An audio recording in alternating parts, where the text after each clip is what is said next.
남편이 교통사고로 죽었다는 전화를 받았을 때 충격을 받기는 했습니다. 50도 안 된 나이에 죽었다니 불쌍하기도 했고요. 병원에서 남편이 죽은 것을 확인하고 나서야 신께 감사했습니다. 드디어 남편이 죽었다. 나는 해방이다. 장례식장은 눈물바다였습니다. 50도 안 된 남편의 죽음에 모두 충격을 받은 것 같았습니다. 아들을 잃은 시어머니를 보니 안타까운 마음이 들다가도 지금껏 짓밟힌 제 인생을 생각하면 마음이 다시 차가워지더군요. 장례를 마치고 남편의 유품들을 정리했습니다.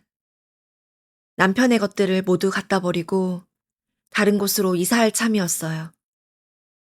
남편의 흔적이 묻은 이 집을 하루라도 빨리 떠나는 게 목표였습니다. 그런데 남편의 유품에서 편지가 나왔습니다. 어느 여자의 글씨였어요. 편지 속 여자는 남편을 사랑한다는 말을 하고 있었습니다. 절절한 사랑 고백. 편지 밑에는 너의 사랑 유린이가 라고 적혀 있었습니다. 유린이? 정유린? 남편 회사 후배 정유린? 정유린은 남편의 장례식장에 와서 그 누구보다 슬픈 표정으로 남편의 영정사진을 바라보았습니다. 저는 그게 사회생활의 일부인 줄 알았어요. 남편의 모든 것을 뒤지기 시작했습니다. 핸드폰, 블랙박스, 차 안. 남편은 자신의 외도를 치밀하게 삭제한 듯 했습니다. 더 이상의 외도의 증거는 잡을 수 없었어요. 그러나 정유린이 쓴 편지 하나만으로도 충분했습니다. 상간녀의 연락처를 수소문해 연락했습니다. 상간녀는 만나겠다고 하더군요. 내 남편이 그쪽이랑 바람났었어요? 커피숍에 앉자마자 단도직입적으로 물었습니다. 맞아요. 상간녀의 대답이었습니다.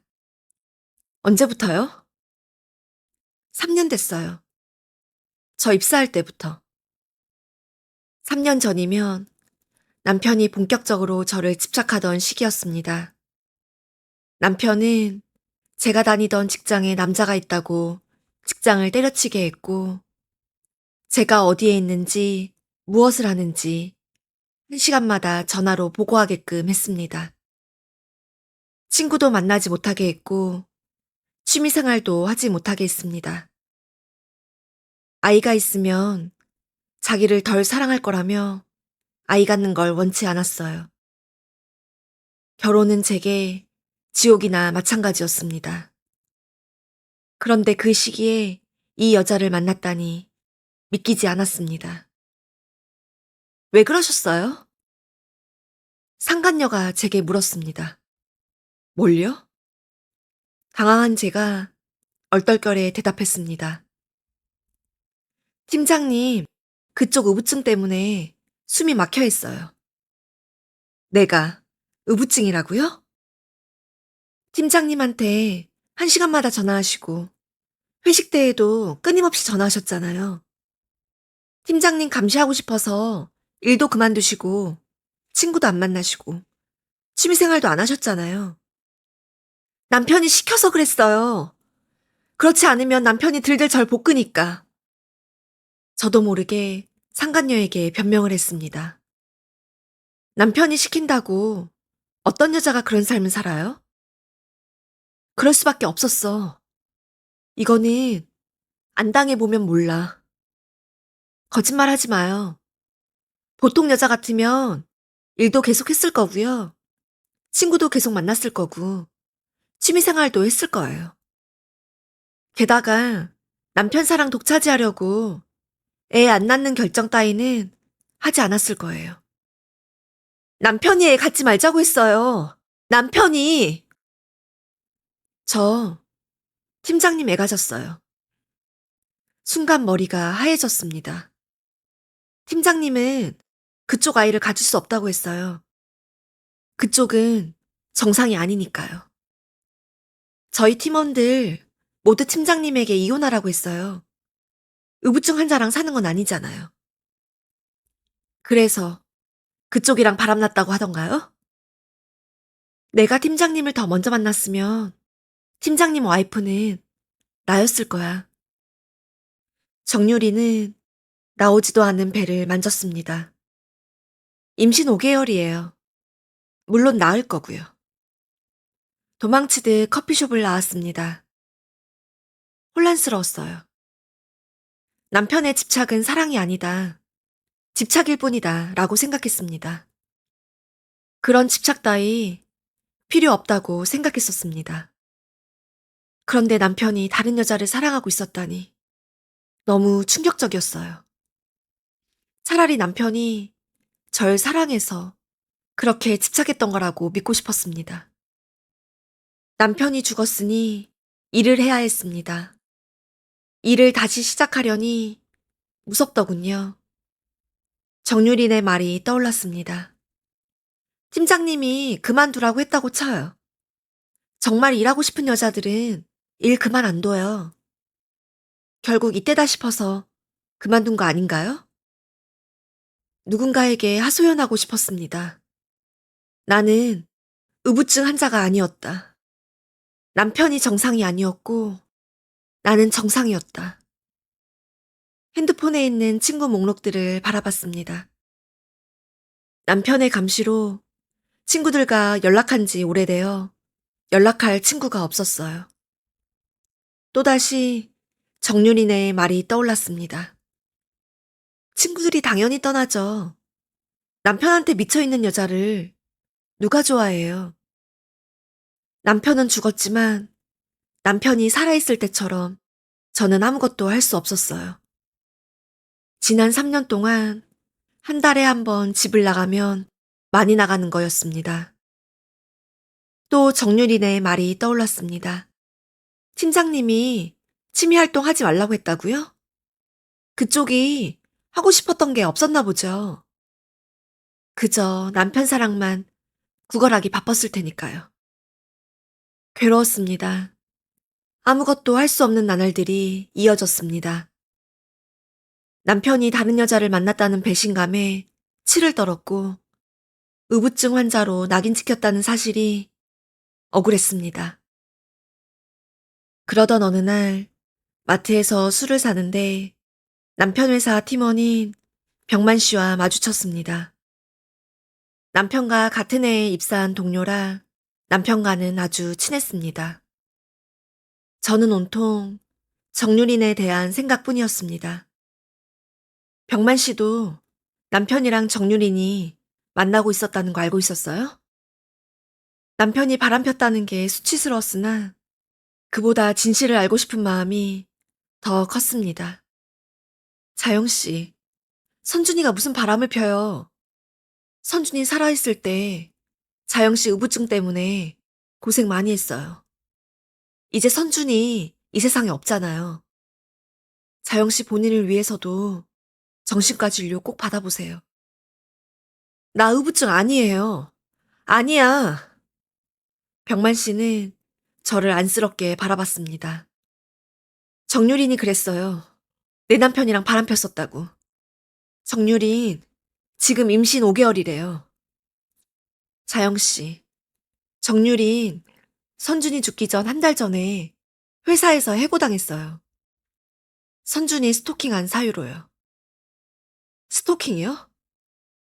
그럼 제 남편은 정유린을 좋아한 적이 없었어요? 선준이 정유린 스토킹 때문에 괴로워했어요. 자영 씨는 의부증이니까 말할 수 없었겠죠. 의부증 아니라고요. 병만 씨는 또다시 저를 안쓰럽게 바라보더군요. 정유린이 분명 임신했다고 했어요. 스토킹하는 사람이 무슨 거짓말인들 못하겠어요. 혼란스러웠습니다. 그래도 저는 확인을 해야만 했습니다. 남편 회사에 알아보니 정유린이 남편을 스토킹해서 해고당했다는 건 사실이었습니다. 정유린이 사는 아파트를 겨우 수소문해 아파트 앞에서 기약 없이 기다렸습니다. 아파트 이름만 알았지 동 호수는 알지 못했으니까요. 하루 종일 기다리고 있는데 정유린이 아파트 밖으로 나왔습니다.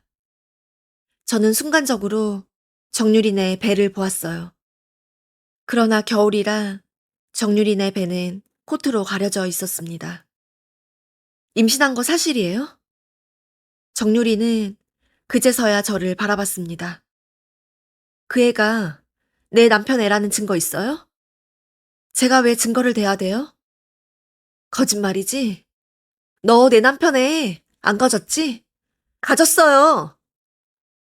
너 내 남편 손도 한번 못 잡아봤잖아. 정유린이 씩씩대며 저를 노려봤습니다. 너 내 남편이 눈길 한번 안 줬잖아. 팀장님은 날 사랑했어요. 팀장님이 사랑한 건 나야. 정유린의 분노는 사랑받은 사람의 분노가 아니었습니다. 사랑받지 못한 사람의 분노였어요. 사랑을 확신할 수 없는 사람의 분노였어요. 저는 알 수 있었습니다. 제가 그 분노를 느끼고 있었으니까요. 남편은 날 사랑했어. 그러니까 내가 의부증 환자여도 날 안 떠난 거야. 네가 그렇게 러브레터를 보내도 내 남편은 꿈쩍 안 했어. 맞지? 저는 우부증 환자가 아니었지만 이제는 상관없다는 마음이 들었습니다. 정유리는 무너지듯 자리에 주저앉았습니다. 팀장님은 너만 안 만났다면 내 거였어. 절로 웃음이 났습니다. 알 수 없는 분노들이 사라지고 있었어요. 남편은 이 여자를 사랑하지 않았어요. 남편은 나를 두고 딴짓하지 않았습니다. 그런데 남편은 왜 절 의부증 환자로 만들었을까요? 날이 갈수록 그 이유가 궁금했습니다. 그러던 어느 날 유품을 다 정리한다고 정리했는데 남편의 다이어리가 발견되었습니다. 3년 전 정유린이 입사하고 났을 때 정유린이 입사하고 나서의 일들이 적혀 있었습니다.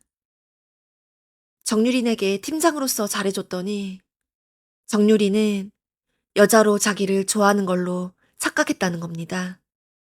명문대학을 나오고 미국에서 대학까지 나온 정유린이 이렇게 남자의 배려를 분간 못할 정도면 와이프도, 그러니까 저도 남자의 유혹에서 자유로울 수 없다고 적혀 있었습니다. 그래서 와이프를 감시해야 한다고요.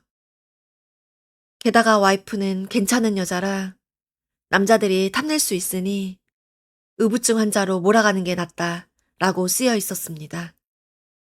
그 누구도 와이프를 자기에게서 빼앗아가지 못하게요. 또다시 얼굴에 미소가 돌았습니다. 남편은 나를 사랑했다. 그러면서도 동시에 내가 정상이 아닌가 싶더군요. 남편은 저를 집착했습니다. 집착은 사랑이 아닌 걸까요? 그 집착을 사랑으로 해석하고 싶은 저도 정상이 아닌 걸까요? 남편이 죽었을 때에도 웃었고 지금은 또 다른 의미로 웃습니다. 지금까지 제 이야기를 들어주셔서 감사합니다.